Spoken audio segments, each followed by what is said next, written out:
Welcome to the newspaper review here on Top TV. It's a beautiful Monday right here in the city of Port Harcourt, Nigeria. That's where we're reaching you from with this very current affairs program that we bring to you every other day, reviewing the newspaper headlines across newspapers around Nigeria. My name is William Sabule, and right here on the show with me is Victor Sioko. Thank you, sir. You're welcome. How's Thank your you, weekend? sir. Very smooth. Yeah. We thank God. How about yours? It was good too. A little bit of work here and there, but yes, I enjoyed my weekend. Had a few moments to rest, and also, of course, spend with family too. So it was a good one. It wasn't bad at all. All right, if you're just joining us, do well to subscribe to this channel so you stay connected. Don't forget to turn on the notification key, because that's how you get notified when next we bring a new episode of this program to you.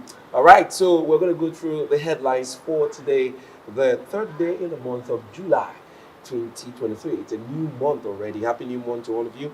All right, let's go to the papers, beginning with this day newspaper. And on this day here, we have a headline. Adeleke was underrated, says Oyo ex-governor Oluloyo. Page 9 is where you will get details of that story, so do well to get a copy of this day newspaper to read up the details. We'll move to the main headline here. It says, FG will reject EU's 2023 elections observation report. And Nigeria says report biased, flawed, born out of inadequate coverage. Articles aid, report shows Tinubu rigged poll, lambast presidency. EU's account corroborates our position. International observers says Labour Party. All right, all of those details you get on page 11 of, page 11 of this day newspaper. And lastly, I'll take this one. It says, Abdul Razak leads Dober cultural celebration. You see a very beautiful picture of that, cultural celebration on this day newspaper. So pick a copy and take the details there. All right, Victor, let me come to you. Let's take on the main headline here that's talking about the EU's report as regards the 2023 general elections. We've heard a lot of reports, because when all the disagreements about the results of that election came up, Nigerians were asking about the observers. What are their opinions? What are their take? What are their reports? And we got a few reports earlier, and the Nigerian government said, nonsense. Those reports do not truly give a clear picture of what happened, that this has been the fairest election that we have ever had in the history of elections in Nigeria. And now, again, EU has come with their own report to say, well, this election is not as fair as the Nigerian government claimed. And of course, they also left some recommendations for the Nigerian government. What's your take on their report generally?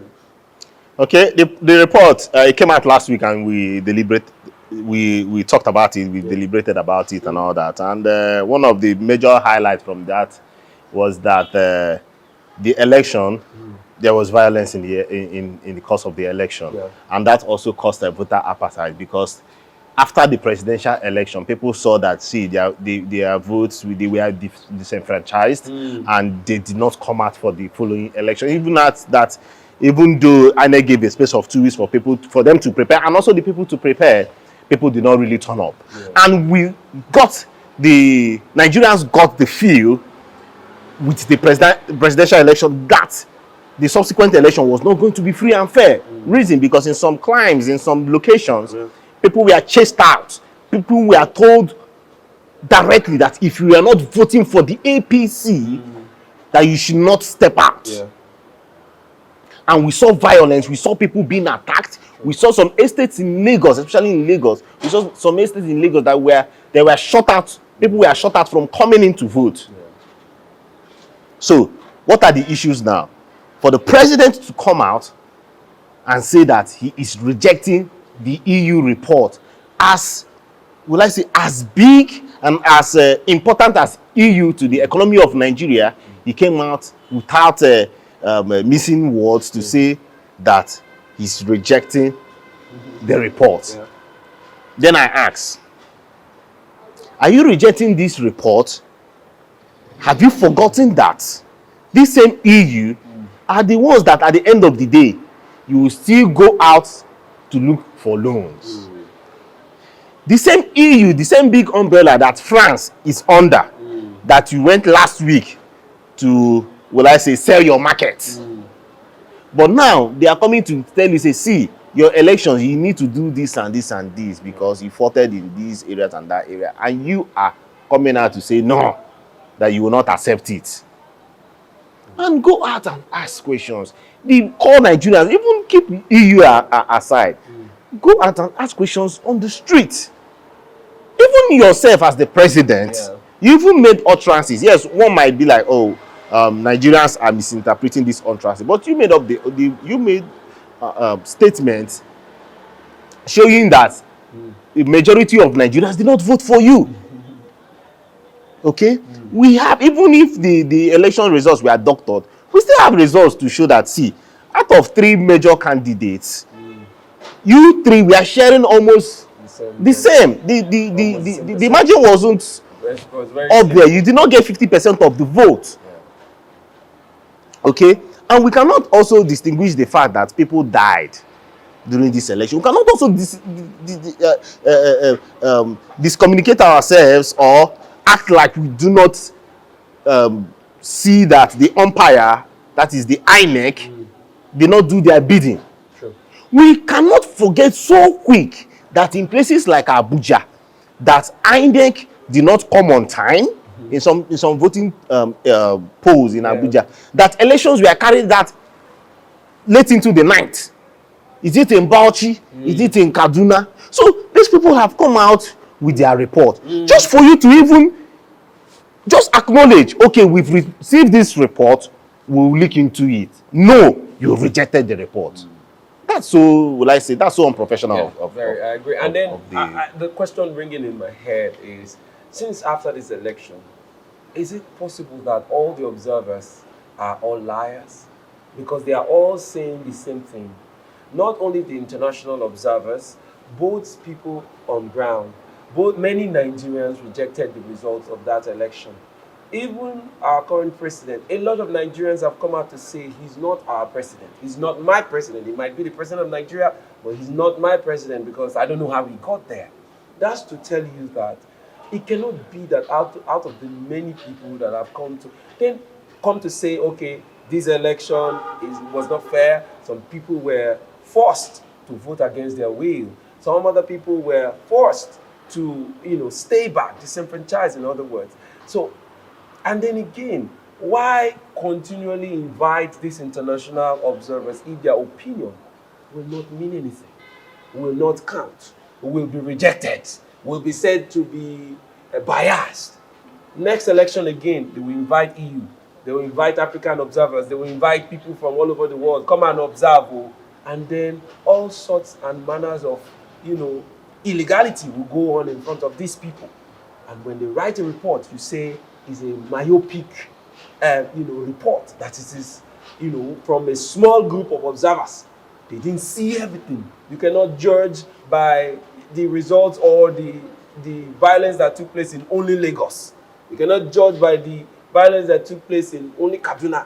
That is not enough for you to say the result was not free and fair. That is what they are saying against this EU report. That is not wide enough. They couldn't go to everywhere. How come they are having this report of the elections were not free and fair? That according to them, this is the freest and the fairest, election they've had from history. But then, how about the people of Nigeria? Are they really saying the same thing as the result? I mean, when they announced President Bola Ahmed Tinubu of the APC as the winner, how was Nigeria like? Did people celebrate? We only saw his supporters celebrating in Lagos and some other climes. But yes, that's notwithstanding, he has gotten into office, has been sworn in, and has been doing some things that Nigerians are beginning to look his way. But that does not mean that the election that brought him into office was, totally right. Some things were not right. Even in response from the INEC, their publicity director, I can't remember his name now, we saw his report where he was saying that, oh yes, they're going to look into some of the recommendations by the EU, which is what I thought the presidency was going to say, and say, okay, yes, we've heard you, we're going to, take a look at your recommendations again and see how we'll correct some of these abnormalities come, the next election. But not actively rejecting it as making it look as though these observers were just useless and were not really doing their job. Probably they were too biased. I don't think they were biased. We are Nigerians. We saw what happened. Here in River State, we saw what happened. I was out there voting. I saw what happened. I know what I experienced. And the likes of many other Nigerians out there, everybody has their report. And I can tell you for facts that majority of Nigerians will say that that election was not really fair. It didn't reflect the true will of Nigerians. But notwithstanding, we have a president and the government is still moving forward. So yes, we pray for this government to succeed while the case is still in court. And then lastly, I'll add that if the election was as free and fair as they say, why are we in court? Why are we in court? Because not just one party dragging, the APC to court or challenging the process. We have the Labour Party, we have the PDP. These are the most top and strongest contenders from the last election, and they're there in court saying that the electoral umpire was not fair, and there are many irregularities that need to be challenged in court. So there we are. But then, I don't know, the government need to really look at the way they respond quickly to saying fake news, to saying not true, saying all those things are not really necessary.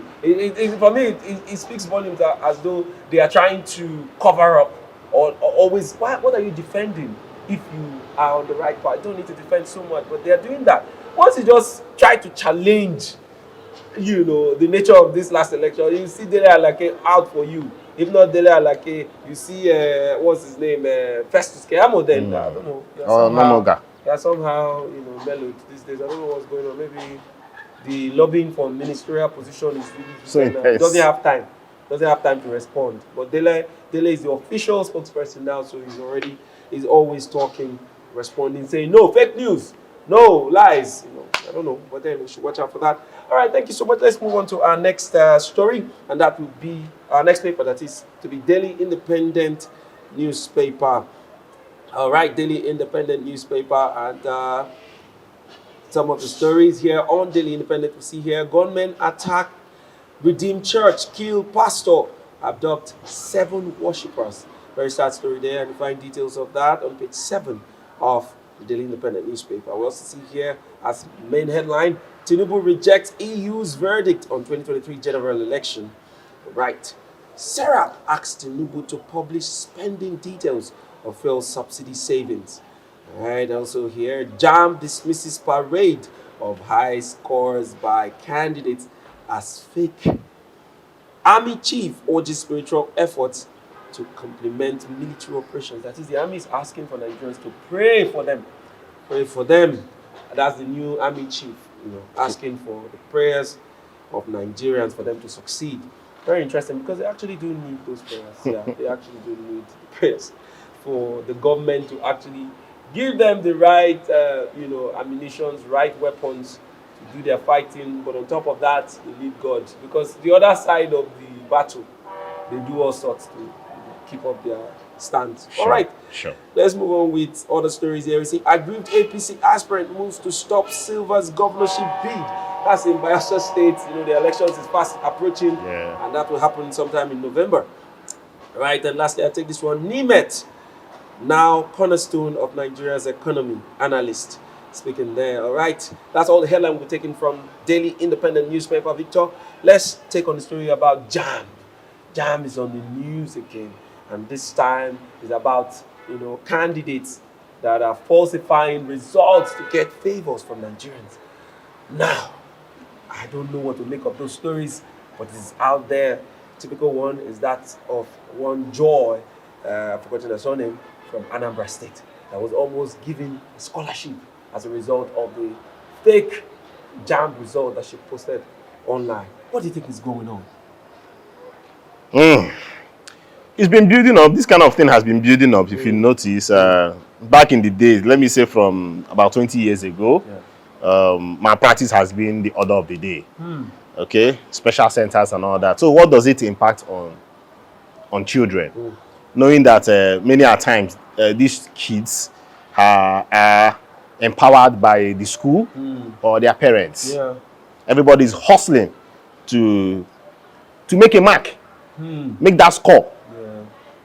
So this unfortunate child, is it Mise Koma? I can't remember her surname. She came out to falsify her own. So how did it even happen? Now, she had a score of 249. She changed it to 368 or thereabout. And how did it happen? Mind you, there is always jam slip now, the jam result sheet. So the one she brought out was doctored. And she got an award by Innocent Motors.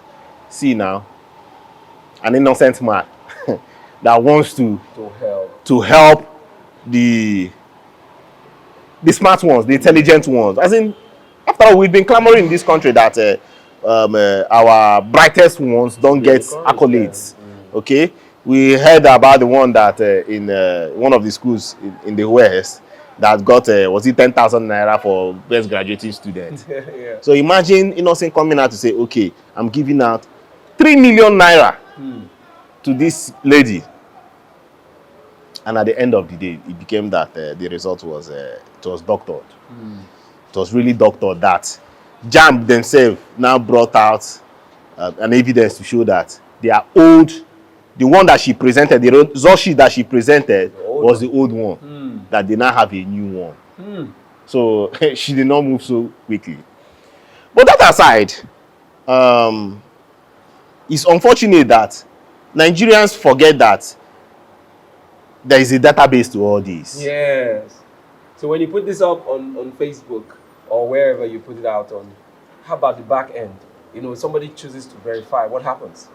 And because of the lies that people propagate on all these social media pages, now serious-minded people now take their time to verify. Of course. So that's one thing you must take note of. By the time you're thinking of putting out a fake, result or fake story or all of that, people will verify. Just know that people are verifying. They don't come out to, respond to you. Doesn't mean that they don't know the truth too. So while you can, cloud chase and then make some people feel like, oh wow, you're doing great, there are people behind the scene. The real serious people are behind the scene. They know that you're already faking it. They know that you're lying. So whatever you put out there, please be real. Just be real. And come to think of it, for her to even score 240 something, in fact, right now, even the 240 something should be even questioned. Now, JAMB has decided to withhold her results. Oh, sure. Yes, No, they are prosecuting her straight up. She must produce those people that join her in manipulating these results. At the end of the day, they will be brought to and the reason behind it, Nigerians would like to know, why do this? Why do this? Now let me shock you. In Kaduna, there's another candidate in fact, the person brought out a result of about 380, and guess what? Gatong Gerard. Guess what? This candidate that scored 380 did not even write JAMB at all. Oh, wow. The person did not even buy form. This is insane. So that such effort. Record breaking. So to tell you that it has gotten to the heads of Nigerians that see, well, our heads are the ones encouraging us at the same time, okay? But that shouldn't make us lose our minds, especially young kids. If you start this way, how are you going to end your life? And they should also take note of the fact that, serious-minded Nigerians, well-meaning Nigerians are watching, waiting to actually encourage and sponsor, true, how would I put it, true intelligence. Like, if you're really serious about your studies and you're ready to push it, there are people out there that really want to, give you the backing. But if you go about lying, you've lost your integrity. Nothing will come to you. And just like, a man as reputable as Innocent, what were they thinking, that he was not going to make a move to want to verify? Because it's only common sense to make. I want to dole out 3 million of my money. I want to know where it is going to now, who it's going to, if this person is really serious and the money is not going to be wasted. So yeah, kudos to him and his team for verifying with the Ministry of Education in Anambra State, and then going on to JAMB to say, I want to verify this result from this people. So a big lesson to a lot of Nigerians, to both parents. So your child comes home and say, mommy, I scored this. can you verify? Do you want to verify before you go on to say, okay, how come University of Ibadan didn't give my child the admission? She scored heaven and earth. Start dragging them on social media. Have you truly checked the real result? So yeah, so please, it's a very good example. And lastly, some election tribunals in terms of states, respect to states, are going on. We will still see cases where our leaders, these elected leaders, will be caught because of one falsification of document or results and all that. And it happens almost every electional cycle. Remember the case of Barrister State, your state. Yes, that knocked out the governor and his deputy almost a day to their swearing in. Very, very unfortunate. But then, that's what we're talking about. Nigerians, please be real and have your integrity intact. All right, that's all we'll be taking at this time. We want to go on a very quick break. Once we come back, we'll take our last paper for the day. Don't go anywhere, we'll be right back. Hey there, are you looking to record your videos, do your voiceovers and take your professional pictures? Look no further. With our state-of-the-art newsroom, photography, kitchen for our food content creators and exclusive children's studio, we certainly can deliver the best studio experience. Our carefully designed studio space can bring your diverse creative content ideas to life. We aim to consistently serve value to our customers far and wide. Come, let Tharv Media give life to your dreams. Tharv Media, a slice of infotainment. You're welcome back from that very short break. Thank you so much for staying with us right here on the Newspaper Review. My name is William Sabule, and I'm still here with Victor Sioko. We'll be going through the headlines on the newspapers for today, the third day in the month of July 2023. And we're going to take our last paper for today, and that will be the Guardian newspaper. And on the Guardian, we have as headline here, CPPE 6N to highly volatile FX market as dollar trades between 461.5 naira, 841 naira at the importers and exporters window. Yeah, you take that story on page 18 of the Guardian newspaper. We also have as headline here, AFDB okays $115 million loan for Abia to rehabilitate roads, manage erosions, solid waste. Details is on page 5 of the Guardian newspaper. To the main headline now, it reads, pump price hike, households consider solar alternatives amid onboarding cost. And you see the generators there. My brother. Down there. It's not really a good time for people that have to survive on generators all through their plan to generate alternative electricity for themselves. It's really a tough time because the fuel prices are way up there. Other headlines still on the Vanguard, on the Guardian, I beg your pardon. It says here, Presidency rejects jaundiced EU conclusion on 2023 elections.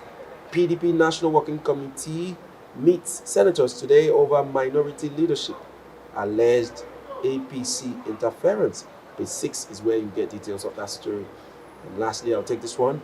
Published spending of 400 billion naira fuel subsidy savings. SERAP task Tinubu. Page 5 is where you get details of that story. All right, let's begin with this story. SERAP urging, I love what SERAP is doing so far. They're really putting or keeping an eagle eye on the administration of Bola Ahmed Tinubu. And every now and then, they are calling them to account for every move they make. This time around, it's on the so-called subsidy money that has been removed and is expected to be pumped back into the running of this government. With the loans that the new administration has already gone for, over 500, is it about 500 billion naira or so that they're asking for. Now, SERAP is asking them, what is going on with the subsidy money? Where is it going to account for those money? What's your take on that story? Yeah, very, very important. Yesterday, last week we were talking about SERAP doing this and all, but man, this is real nice. Move. Yeah, a very good move. So you asked the question, 400 billion, that's a whole lot of money. A whole lot of money. Just imagine splitting 400 billion to states, 10 billion each, and they say you must do this and get account of. But see, I'm not suggesting for states. Don't give it to state governors, I beg. they might squander it. Nobody should try it. They should not give it to them, please. The federal government should just create a project that will better the lives of the common Nigerian. Just imagine the cost of the rail line from Port Harcourt to Maiduguri is $3 billion. And that is an equivalent of about 4 trillion. About 4 trillion. So imagine in a year, let's just keep it that a year. For every month, we are saving 400 billion. For a year, we are looking at 4.8 billion. Okay? And you say that you are using that money per year. You are providing one rail line. Just imagine that the savings you are making from subsidy. You want to connect That the you entire want to connect state, the. See, with 4 years, you've gone around this country with rail lines. Imagine having from Port Harcourt to Maiduguri. You do one from, let's say, from Southern Ijo, or let's just even keep it from Yenegua. Let's avoid water. From Yenegua, you do another rail line down to Sokoto. To really ease the pressure on Oh my God. Yeah. Then maybe from Sokoto, you just connect the inside of just imagine now, 4 years, 4 long rail lines like this. Nigeria will be fully connected. True. Then, in terms of the coaches, you pull out, like, let's say 1 more year. Coaches are not that crazily expensive. Just get the average one. After all, these projects I'm talking about are with coaches. You just get them and you run the entire. Because what we are facing right now is because people cannot make movement anymore. Yeah. That is why you see everywhere is scanty. People can't make movement. No alternatives in terms of transportation. Yes. So once the flights are grounded, people cannot go by road because the roads are not even good. So how about maintaining And these the cost? roads? Yeah, the roads are not good. It's very expensive. The rails are not working. So you're just stuck in one place, and it's not really fair. We should begin to explore these other alternatives, like maintaining the roads enough for people to say, okay, I want to go on a road trip to Kaduna instead of thinking of a flight. Can I do a road trip for the next 2 days with my family? And then, of course, we also know the concerns about safety, but how about fixing these roads first? And then, like you rightly suggested, connecting the country via rail lines. It would be a great one. And just imagine East-West Road. That one, East-West Road, will not cost you as much as Port Harcourt to Maiduguri. Yes. You are connecting the whole of East-West Road by a rail line. See, even if you are saying, okay, in the daytime, human persons should use the track, then by night cargo should move. My brother, the economy will run. Right. Just imagine doing WAD by rail or not by road. Oh my God. Oh my God. Agricultural produce, they will just be flowing, as in goods and services will just have their day. So it will make so much sense that this money is well accounted for, and not just one greedy politician carrying the whole money. Because if you add 400 billion might sound crazy, but for politicians, it's no money to them. No money. They want to steal in trillions. True. It's no money to them. So Nigeria, our new government should please factor out ways to use this money judiciously. Just imagine, even if look at even the Niger bridge that everybody is crying, 11 kilometers of a bridge that we are shouting and hailing the president. At the end of the day, how much was it? Even with the inflation, at the time it was in 2007, it was to cost Nigeria about 56 billion to thereabout. But yes, inflation came in and all that, and miscalculation and all that. And at the end of the day, even with the whole spending, it did not surpass 200 billion naira. Imagine building Niger bridge. You can build 2 Niger bridge with these savings. That's a whole lot, man. Yes, so we need our government to be very accountable as regards where these monies are going to. These monies have really cost Nigerians a lot of sacrifice, a lot of discomfort. Yes, so how about easing the stress that Nigerians have been through by investing these monies in areas that will have direct impact on Nigerians? Let them feel it. What about electric buses? Get a plant. They are there in China looking for your money. Call them. Invest this money in building electric buses. And you throw them inside the country. and we are good to go. We're hoping to see Ideas are there, but these thieves will not. They will write the project and collect the money, and that will be it. We have the new president doing all he can to impress Nigerians. So far, he's been almost maybe impressing some few Nigerians already.